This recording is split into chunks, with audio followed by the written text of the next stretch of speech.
జై శ్రీ గణేష. మనం మహాభారతం చెప్పుకుంటున్నాం. ఎక్కడున్నాం? ద్రోణ పర్వం 2వ ఆశ్వాసంలో ఉన్నాము. అభిమన్యుడు కౌరవులతో జరిగినటువంటి యుద్ధంలో దొంగ దెబ్బ తీయడంతో చనిపోయాడు. చనిపోవడంతో ధర్మరాజు ఏం చేశాడు? అసలు నా బిడ్డే లేనప్పుడు ఇంకా నేను బ్రతికుండడం ఎందుకు? చావైనా నాకెందుకు రావట్లేదు అని చెప్పేసి విపరీతంగా ఏడుస్తూ ఉన్నాడు. ఈ సమయంలో అర్జునుడు ఏం చేస్తున్నాడు? సంశభక్తులతో యుద్ధం చేస్తున్నాడు. అసలు అర్జునుడు వస్తే నేనేం చెప్పాలి? అసలు నాతో అవ్వట్లేదు, ఇంకా నేను బ్రతికుండి దండగాని విపరీతంగా ఏడవడంతో అతని దగ్గరికి వ్యాస మహర్షి వచ్చాడు. సో వ్యాస మహర్షి వచ్చి ధర్మరాజుకి మృత్యువు గురించినటువంటి కథ చెప్పాడు. అంటే మృత్యువు ఎలా పుట్టింది, ఎలా వస్తుంది, మృత్యువు వచ్చి ఏం చేస్తుంది, ఇదంతా కూడా వ్యాస మహర్షి ధర్మరాజుకు చెప్పాడు. ఆ తర్వాత ధర్మరాజు కాస్త నెమ్మదిస్తాడు. ఆ తర్వాత ఇంకా వ్యాస మహర్షి ఇలా అంటే కొంతమంది మహానుభావుల యొక్క కథలు చెప్తూ ఉన్నాడు.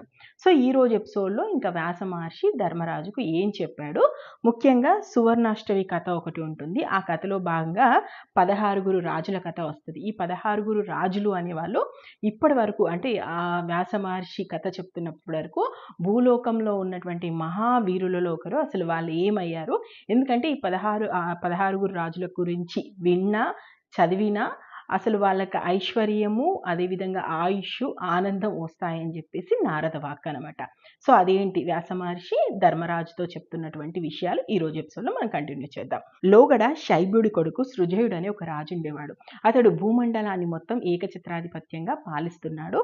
కానీ అతనికి ఉన్నటువంటి లోటు ఏంటంటే పిల్లలు లేరు. పిల్లలు లేకపోవడంతో విపరీతంగా బాధపడుతూ ఉంటాడు. అసలు దానాలు, యజ్ఞాలు, యాగాలు ఎన్ని చేసినా కూడా కొడుకు పుట్టాడు. చివరికి ఒక రోజు నారద మహర్షి తన దగ్గరికి వస్తాడు. వచ్చి ఏంటి ఎందుకు అంత దిగాలుగా ఉన్నావు అన్నప్పుడు, నాకు ఏముండి ఏం లాభము పిల్లలు లేనప్పుడు అంటే, అప్పుడు నారదుడు అంటాడు, సరే నా తపోశక్తి వల్ల నేను నీకు పిల్లలు కలిగేలా చేస్తాను, చెప్పు నీకు ఎవరు కావాలి, ఎలాంటి వాళ్ళు కావాలంటే, అయితే నాకు ఒక కొడుకును ప్రసాదించు. ఆ కొడుకు ఎలా ఉండాలి అంటే అతని మలమూత్రాలు, తేప, కన్నీళ్ళు, చెమట యావత్తు బంగారం కావాలి. అసలు అతని శరీరం నుండి వచ్చేది ప్రతీది కూడా బంగారమైపోతుండాలి. అలాంటి కొడుకు అంటే ఇప్పటి వరకు ముల్లోకాల్లో ఎవరికి కూడా ఉండనటువంటి కొడుకు నాకు కావాలి అని కోరుకుంటాడు. నారదుడు ఒక చిన్న నవ్వు నవ్వి సరే అని చెప్పేసి తదాస్తుని వెళ్ళిపోతాడు. కొన్ని రోజుల తర్వాత ఒక కొడుకు పుడతాడు సృజయుడికి. అతనికి సువర్ణాష్టవి అనేటువంటి పేరు పెట్టుకుంటాడు. ఎందుకంటే సువర్ణం అంటే బంగారం కదా, అలాంటి బంగారం ఎప్పుడు అతని నుండి వస్తుంది కాబట్టి సువర్ణాష్టవి అనేటువంటి పేరు పెడతాడు. ఇక ఆ కొడుకు కొంచెం పెరిగి పెద్దవాడయి బాలుడి వయసుకు వస్తాడు. వచ్చిన తర్వాత ఈ విషయం ఆ నోట ఈ నోట అందరికీ తెలిసిపోతుంటుంది అనమాట. ఇట్లా సువర్ణాష్టవి శరీరంలో ఉన్నటువంటి చెమట కూడా బంగారమే. ఆ బంగారం వల్ల ఆ రాజుకు విపరీతమైనటువంటి బంగారం వస్తుంది. దానివల్లనే అతడు దాన ధర్మాలన్నీ చేయగలుగుతున్నాడని చెప్పేసి. సో ఇలా ఇలా ఇలా దొంగల వరకు వెళ్తుందన్నమాట. సో ఎవరైతే దొంగలు ఉంటారో వాళ్ళు ఈ బాలుని మనం అపహరిద్దామని చెప్పేసి ఆ బాలుని ఎత్తుకెళ్తారు. ఒక అడవిలోకి తీసుకెళ్తారు. తీసుకెళ్ళి కొన్ని రోజులు పెట్టుకుంటారు. అతని శరీరంలోంచి వచ్చే బంగారం అంతా తీసుకుంటూ ఉంటారు. ఈ లోపు వాళ్ళకి ఏమనిపిస్తుంది అంటే, అసలు వీడి శరీరం పైన ఇలా ఉంటే లోపట అసలు ఎంత బంగారం ఉందో, తరిగిపోనంత బంగారం అంతా వీడి శరీరం లోపటే ఉన్నట్టుంది అని చెప్పేసి ఒకసారి వాడి కడుపు చీల్చి చూద్దామని చెప్పేసి కడుపు చీల్స్తారు. ఇంతో సువర్ణాష్టమి చనిపోతాడు. దొంగలు చేసిన పనికి దొంగలు చనిపోగానే వాళ్ళ నరకానికి వెళ్తారు. సో ఇప్పుడు సువర్ణాష్టమి చనిపోయినటువంటి వార్త రాజుకు తెలుస్తుంది. రాజు విపరీతంగా ఏడుస్తూ, ఇంకా నా కొడుకు చనిపోయాక నేను బ్రతుకుండే లాభం ఏంటి, చావు కోసం ఎదురు చూస్తానని చెప్పేసి విపరీతంగా ఏడుస్తూ ఉంటాడు. అప్పుడు నారద మహర్షి అక్కడికి వస్తాడు. వచ్చి ఏంటి నీ బాధ ఏంటి సృజయుడా అని అడిగినప్పుడు, నువ్వు ఎంతో ప్రేమగా నాకు కొడుకునిచ్చావు, కానీ ఏం లాభము, ఇప్పుడు ఆ కొడుకు నాకు లేకుండా పోయాడు, నా కొడుకు లేని జీవితం నాకెందుకు అని చెప్పేసి విపరీతంగా ఏడుస్తుంటాడు. అప్పుడు నారదుడు సృజయుడికి ఈ 16 రాజుల కథ చెప్తాడు. అంటే ఈ 16 మంది రాజులు ఎవరంటే అప్పటి వరకు భూమండలాన్ని ఏలి కని విని ఎరగని కీర్తిని కూడా పెట్టుకున్నటువంటి వాళ్ళు. సో వీళ్ళ గురించి వినడం, వీళ్ళ గురించి తెలుసుకోవడం కన్నా పుణ్యఫలమైనటువంటి విషయం మరొకటి లేదు అనేది దేవవాక్కు. అది ఏంటి ఆ 16 మంది రాజులు ఎవరో నేను అడుగుతుంటాను చూడండి. సో ఇప్పుడు నారదుడు సువర్ణాష్టుడితో ఇలా అంటాడు, ఏదో నీ కొడుకు చనిపోయాడని ఏడుస్తున్నావు, నీ కొడుకు ఒక్కడే ఉన్నాడనుకున్నావా, నీ కొడుకు ఒక్కడే చనిపోయాడనుకున్నావా, అసలు పుట్టిన ప్రతి వాడు కూడా చనిపోక తప్పుతుందా, ఏరి మన భూమండలాన్ని ఏరినటువంటి రాజులందరూ ఏమయ్యారు, ఒక్కసారి మరత్తు రాజును గుర్తు చేసుకో. అవిక్షతుడి కొడుకు హిమాలయ పర్వతాల కింద నుండి అద్భుతమైన యజ్ఞాలు చేశాడు, యజ్ఞశాలలు నిర్మించాడు. బృహస్పతి తమ్ముడే సంవర్తుడు అతనికి ఆ యజ్ఞానికి సంబంధించి ఉపద్రష్టగా వచ్చాడు. అన్నగారితో పంతం పెట్టుకొని మరీ వచ్చాడు సువర్తుడు. దేవేంద్రుడు, వరుణుడు మొదలైన దేవతలు, మహామునులు యజ్ఞానికి సహాయం చేశారు. పాలు, పెరుగు, పళ్ళు సమృద్ధిగా తర్పణ చేశాడు మరుముత్తుడు. ఇన్ని చేసిన వాడు ఏడి ఏమైపోయాడు, కనిపించడే మరుముత్తుడు. సహోత్రుడు ఎంత గొప్పవాడు, సన్మార్గానికి పెట్టింది పేరు. అతడు ఎంతో మంది బ్రహ్మల్ని పూజించాడు, ఎన్నో వ్రతాలు చేశాడు, దేవతల్ని మెప్పించాడు. అతడంటే అభిమానించి దేవేంద్రుడు బంగారం చేపలు తాబేళ్లు కురిపించాడు. ఆ బంగారంతోటే ఎన్నో యజ్ఞ యాగాదులు చేశాడు. ఏడి సహోత్రుడేడి, కనిపించడే. అంగరాజు ఏమైనా సామాన్యుడా, అతడు ఎన్ని యజ్ఞాలు చేశాడు, బ్రహ్మలకెన్ని దానాలు చేశాడు. లక్షల కొద్ది గుర్రాల్ని, కొమ్మలకి బంగారం కట్టి కోట్ల కోట్ల గోవుల్ని ఇవ్వలేదా, లెక్కాజమాలేని మేకల్ని ఇవ్వలేదా, చెప్పరానంత మంది కన్యలకు కుప్పలు కుప్పలుగా రత్నభూషణాలు ఇవ్వలేదా. AD అంగరాజు AD. శిబిచక్రవర్తి అంటే దేశాలు తెల్లారేవి, 7 దీవుల్లో తన రథం లాంటిది మరొకటి లేదు. ఎక్కడా శత్రువన్నవాడు లేకుండా చేసుకున్నాడు. అంత వైభవం నుంచి చిన్న చీమను కూడా నొప్పించలేదతడు. అతడు పుణ్యకర్మల్ని మెచ్చి తిరుగులేని ధనం ప్రసాదించాడు శివుడు. గంగానది ఒడ్డున ఎన్ని యజ్ఞాలు చేశాడు. చుక్కలు లెక్క పెట్టవచ్చు, వానచినుకులు. ఇవన్నీ అంటే ఆయన చేసినటువంటి వాటి గురించి చెప్పాలంటే చుక్కలైనా లెక్క పెట్టొచ్చేమో, కానీ ఆయన చేసినటువంటి మంచి పనులు చెప్పలేము. మరి ఏడి శిబిచక్రవర్తి ఏమైపోయాడు.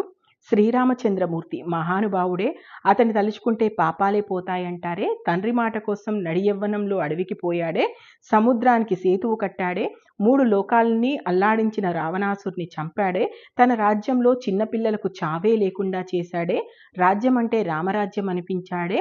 మరి ఏడి అన్ని అశ్వమేధ యాగాలు చేసిన శ్రీరామచంద్రమూర్తి కనిపించడే.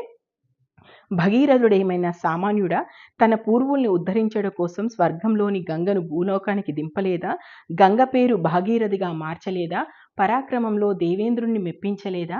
అతడు అశ్వమేధాలు చేసినప్పుడు చేసిన దానం లోకంలో ఎవ్వరూ కనివిని ఎరగనిది కదా. వేల రథాలు కన్యలతో నింపలేదా, లెక్క జమా లేకుండా గుర్రాలని ఆవుల్ని దానం చేయలేదా. ఏడి అంత దానం చేసినటువంటి భగీరథుడేడి. దిలీపుడు ఎన్నో అన్ని అశ్వమేధాలు చేసి దేవేంద్రుణ్ణి మెప్పించలేదా. విశ్వవసుడు మొదలైన గంధర్వులతోనే వాయిద్యాలు వాయించుకోలేదా. అప్సరసులు అతని కొలువులోకొచ్చి నాట్యం చేయలేదా. దేవతలకే అతని అలంకరణ చూసి దేవతలకే ఈర్ష్య పుట్టలేదా. దేవఋషులు పదే పదే ప్రశంసించలేదా. మానవ ప్రపంచం యావత్తు బంగారం, ధాన్యం, వస్త్రభూషణాలతో నింపలేదా. యజ్ఞంలో దేవేంద్రుడు ఆశపడితే గుర్రాన్నే ఇచ్చాడే, తుదకు ఏమయ్యాడు. దిలీపుడేడి, ఎక్కడున్నాడు. మాందాత అంతటి గొప్పవాడు ఇంకెవరున్నారు. పుట్టింది మొదలు 12 రోజుల వరకు దేవేంద్రుడు వేళ్లలో అమృతమనేటువంటి పాలను తాగి పెరగలేదా. 12 సంవత్సరాలకే రాజు కాలేదా. సూర్యుడు అస్తమించని రాజ్యాన్ని నెలకొల్పలేదా. అన్నం కొండలుగా నేతి నదులుగా చేసి బ్రాహ్మణులకు భోజనం పెట్టలేదా. రాజసూయాలు అశ్వమేధాలు ఎన్ని చేశాడు. మరి ఏడి అలాంటి మాందాత కనిపించడే. యయాతి ఏమైనా తక్కువవాడా, దేవాసుర యుద్ధంలో రాక్షసుల్ని సంహరించలేదా. వర్ణాశ్రమాలు ఏర్పాటు చేయలేదా. అగ్నోష్టమును, అశ్వమేధమును, వాజపేయంను, పౌండరీకమును మొదలైన ఎన్ని యజ్ఞాలు చేశాడు. బ్రాహ్మణులకి భూలోకం యావత్తు దానం చేయలేదా. తన కోసం చిల్లి గవ్వైనా దాచుకోలేదు కదయ్యా.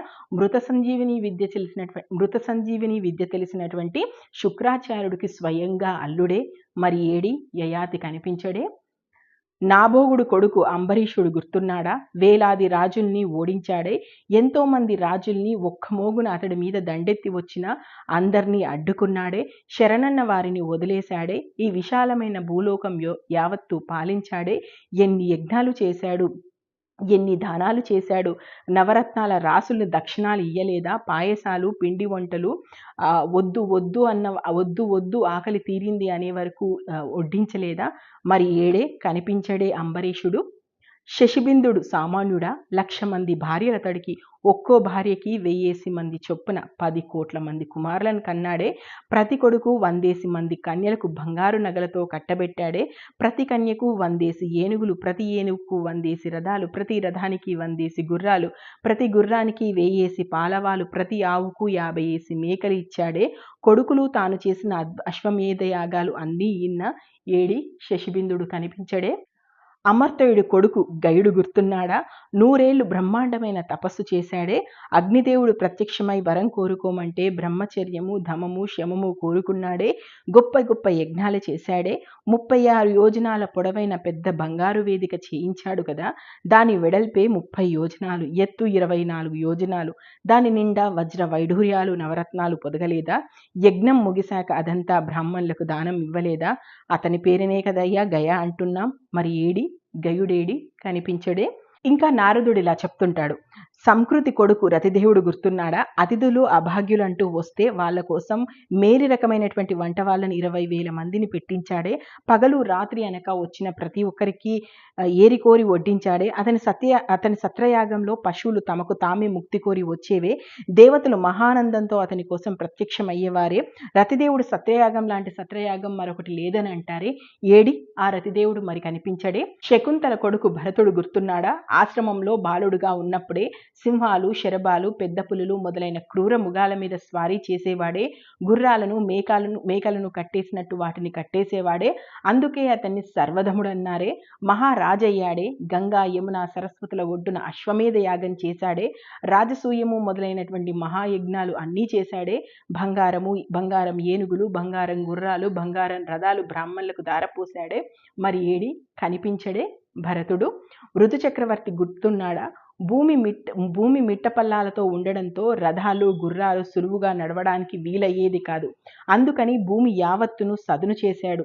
అతడి పేరునే ఈ భూమికి పృథ్వీ అని పేరొచ్చింది.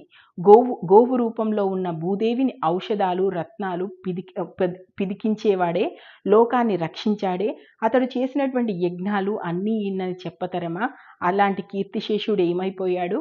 వృత చక్రవర్తి కనిపించడే. ఇంతెందుకు, పరశురాముడు మాత్రం ఏమైనా తక్కువవాడా? బ్రహ్మద్వేషం అంటే బగ్గుమంటాడే. 1000 చేతులున్న వాణ్ణి ఎవ్వరూ గెలవలేననుకున్న కార్తవీర్యార్జున్ని కడతేర్చాడే. వరస పెట్టి 21 మార్లు రాజుల్ని హతమార్చారే. భూమండలం యావత్తూ ధర్మం తప్పకుండా పాలించాడే. రాజులు, బ్రహ్మలు చేయదగ్గ యజ్ఞాలు ఎన్నో చేశాడే. భూలోకం పూర్తిగా కశ్యపుడికి దారపోశాడే. అందుకని భూమికి కశ్యపి అని పేరు వచ్చిందే. జగమెరిగినటువంటి ఈ విషయమే. కాలం తీరిన తర్వాత పరశురాముడైనా ఉంటాడా? అతడు కూడా వెళ్ళిపోవలసిన వాడే కదా. అంటే ఇప్పటి వరకు చెప్పినటువంటి రాజుల్లో ఇంకా అప్పటి వరకు పరశురాముడు బ్రతికున్నాడు. ఇతను కూడా ఏదో ఒక రోజు వెళ్ళిపోవాల్సిన వాడే కదా. సో ఎందుకు అంతగా ఆలోచిస్తున్నావు? పుట్టిన ప్రతి వాడు కూడా గిట్టక తప్పదు. కాబట్టి ఇప్పటికైనా ఇంతమంది కథ విన్నావు కదా. అంటే ఎవరైతే ఈ 16 రాజులు ఉన్నారో వీళ్ళ కథ వింటే ఆయువు, పుణ్యము, ఐశ్వర్యం కలుగుతాయి. కాబట్టి నీవు ఇప్పటికైనా సరే నీ బాధ నుంచి, అంటే నీ ఏడుపు నుంచి బయటపడు. పుట్టిన ప్రతి ఒక్కరూ చావక తప్పదే అంటారు. అప్పుడు కాస్త సంతోషిస్తాడు. అంటే సృజయుడు కాస్త అప్పటి వరకు విపరీతమైనటువంటి వైరాగ్యంలో ఉంటాడు కదా, దుఃఖంలో ఉంటాడు కదా. కాసేపు దాని నుంచి బయటకు వచ్చి ఇంకా ఏం చేయమంటారు అని చెప్పేసి నారదుడిని అడిగినప్పుడు, సరే ఏం కావాలి నీకు అని మళ్ళీ నారదుడు అడుగుతాడు. అప్పుడు ఒకే మాట అంటాడంటే, ఇంకా నాకు ఏమీ వద్దు, ఏం కోరుకోవాలని కూడా నాకు లేదు అంటే, సరే అప్పుడు నారదుడు ఏం చేస్తాడంటే, ఈ సువర్ణాష్టమి ప్రస్తుతము నరకలోకంలో ఉన్నాడు.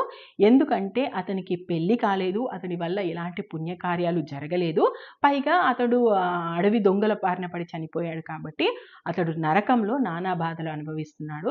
ఇప్పుడే నేను అతన్ని తీసుకొస్తానని చెప్పేసి నరకలోకానికి వెళ్ళి సువర్ణాష్టమిని తీసుకొచ్చి అతనికి ఇస్తాడనమాట. సో ఆ తర్వాత సువర్ణాష్టమి ద్వారా ఎన్నో పుణ్యకార్యాలు చేసి పెళ్లి చేసుకొని పిల్లల్ని కానీ అద్భుతమైనటువంటి జీవితాన్ని గడిపి అతను స్వర్గానికి వెళ్తాడు. సో ఈ కథ అంతా ఇప్పుడు వ్యాస మహర్షి ధర్మరాజుకు చెప్పాడు కదా. సో ఇలా పుట్టిన వాళ్ళందరూ ఇన్ని యాగాలు, ఇన్ని యజ్ఞాలు, ఇన్ని చేసిన వాళ్ళు కూడా ఏమైపోయారు? చివరికి ఏదో ఒక రోజు మరణించాల్సిందే అంటాడు. అప్పుడు మళ్ళీ ధర్మరాజుకు అనుమానం ఏమొస్తుందంటే, ఏంటి సువర్ణాష్టమి నరకానికి ఎందుకు పోయాడు, మరి అభిమన్యుడు పరిస్థితి ఏంటి అన్నప్పుడు మళ్ళీ వ్యాస మహర్షి చిన్న నవ్వు నవ్వి, సువర్ణాష్టమికి పెళ్లి కాలేదు, కానీ నీ కొడుకు అభిమన్యుడికి పెళ్లి జరిగింది. పైగా త్వరలోనే సంతానం కలగబోతుంది. అయినా అభిమన్యుడు వీరుడిలాగా మహాయుద్ధం చేసి యుద్ధ భూమిలో మరణించాడు. అతనికెందుకు నరకం లభిస్తుంది? నా మాట నమ్ము, అద్భుతమైనటువంటి పుణ్యలోకంలో అంటే అద్భుతమైనటువంటి పుణ్యలోకంలో దేవతా సమానుడై దేవతగా ప్రస్తుతం అభిమన్యుడు ఎంతో సంతోషంగా ఆనందంగా ఉన్నాడు. నువ్వు అతన్ని చూసి అతని గురించి తలుచుకొని గర్వపడాల్సినటువంటి విషయమే కానీ దుఃఖించాల్సినటువంటి విషయం కాదు. పెద్దవాడివి, నువ్వే ఇలా బాధపడితే ఎలా? అర్జునుడు ఏమైపోతాడు? కాబట్టి నువ్వు ఇప్పుడు బాధ నుండి బయటపడి అర్జునుని బాధ నుంచి బయటపడాల్సినటువంటి బాధ్యత నీది అని చెప్పేసి వ్యాస మహర్షి అక్కడి నుంచి వెళ్ళిపోతాడు. సో ఇప్పటి వరకు విపరీతమైనటువంటి దుఃఖంలో ఉన్నటువంటి ధర్మరాజు కాస్త కుదుటపడి, అవును కదా, పుట్టిన ప్రతి వాడు చనిపోవాల్సిందే, పైగా నా అభిమన్యుడు అద్భుతమైనటువంటి యుద్ధం చేసి యుద్ధ పరాక్రమంలో చూపించి మరీ చనిపోయాడు. వ్యాస మహర్షి స్వయంగా చెప్తున్నాడు అతను స్వర్గలోకంలో ఉన్నాడని చెప్పేసి, ఇంకా బాధపడాల్సినటువంటి విషయం కాదు అని చెప్పేసి తనను తాను తమాయించుకుంటాడు. కానీ అర్జునుడికి ఏం చెప్పాలో ఏంటో అర్థం కాక దిగాలుగా కూర్చుంటాడు. సో మళ్ళీ ఇప్పుడు ధృతరాష్ట్రుడికి సంజయుడికి మధ్య జరుగుతుంది కదా, మళ్ళీ ఇలా ధృతరాష్ట్రుడు సంజయుని అడుగుతాడనమాట. సంజయ, మరి ఏంటి ఆ తర్వాత ఏం జరిగింది? ధర్మరాజు ఏం చేశాడు? అసలు సంశయభక్తుల్ని చంపడానికి వెళ్ళినటువంటి అర్జునుడు ఇంకా రాకపోవడం ఏంటి? ఎవరు వెళ్ళి ఇంతసేపు అవుతున్నా అభిమన్యుడు చనిపోయాడు అనేటువంటి వార్త అర్జునుడికి చెప్పలేదా? ఏం జరిగింది అంటాడు. సో మరి ఆ సంశయభక్తుల్ని చంపడానికి వెళ్ళినటువంటి అర్జునుడికి ఏం జరిగింది? అసలు అభిమన్యుడు చనిపోయాడు అనేటువంటి వార్త అర్జునుడికి ఎలా తెలిసింది? ఈ వార్త తెలిసిన తర్వాత అర్జునుడు ఏమన్నాడు? ఏం ప్రతిజ్ఞ చేశాడు? ఆ తర్వాత కథ ఎలాంటి మలుపు తిరిగింది అనేది మనం రానున్న ఎపిసోడ్స్లో చూద్దాం. నేను మహాభారతం ఉన్నది ఉన్నట్టు చెప్తున్నాను. ఎక్కడ ఏ చిన్న సంఘటన కూడా వదలట్లేదు. ప్రతిదీ ఉన్నది ఉన్నట్టుగా చెప్పేటువంటి ప్రయత్నం అయితే చేస్తున్నాను. మీకు నచ్చితే ఆశీర్వదించండి. ఇప్పటి వరకు మహాభారతంలో ఏం జరిగిందో తెలుసుకోవాలనుకుంటే మన ఛానల్కి వెళ్ళండి. మహాభారతం ప్లేలిస్ట్ ఉంది, చూడండి. Thank you. జై హింద్.